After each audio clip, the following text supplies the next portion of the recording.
So you've tried it all and you still can't kick the habit. A growing number of smokers are going the electronic route with a new device called the e-cigarette.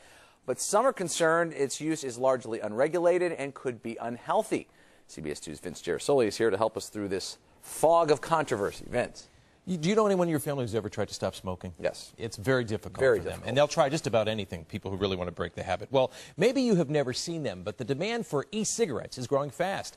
Salespeople we spoke with today say 6 months ago there were roughly 30 U.S. suppliers, and now that number is well over 100. But with moves nationwide to regulate their use, it is clear that they're lighting up a debate. It looks like smoking, but it's not. Mark Miller is actually vaping.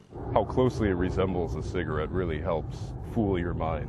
Miller's taking a drag on an e-cigarette. The battery-operated device heats up a mix of addictive nicotine and water to produce the vapors he inhales. It even lights up at the end to simulate the complete smoking experience. When you use it, what's it feel like? It's very similar to smoking a cigarette. I mean, the big cloud of smoke, you can feel the vapor going in. The college student began using the device a few weeks ago to help him break a pack-a-day habit. So you feel you're making a healthier choice? Absolutely. Much healthier choice. But many health organizations disagree, pointing out the nicotine delivery system has not yet been fully tested by the government. The American Lung Association supports the Food and Drug Administration in its drive to regulate e-cigarettes. There is a vapor that's emitted, and that's inhaled into the lungs. And we do not know exactly what's contained in that vapor. Often it's flavored mixes like peanut butter and bubble gum. But early government studies discovered trace amounts of the same carcinogens found in regular cigarettes.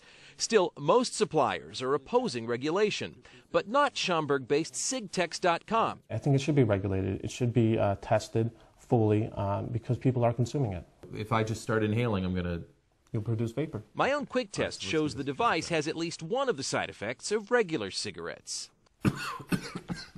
You can tell I don't smoke. When you go out in public and you use that, what's the reaction?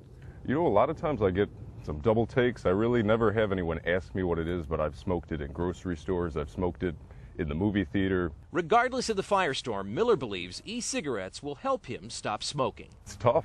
I mean, first thing I do when I wake up, I want to light up a cigarette. The kits cost as little as $40 and will last a pack-a-day smoker about 10 days. Sales this year are expected to reach $100 million.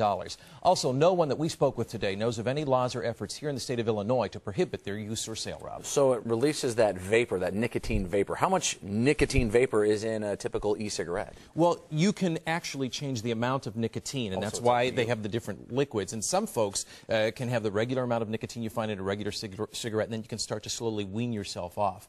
But just because the nicotine is there, it is a drug. That's why the Food and Drug Administration wants to regulate their use. Yeah, fair enough. Vince, thanks a lot.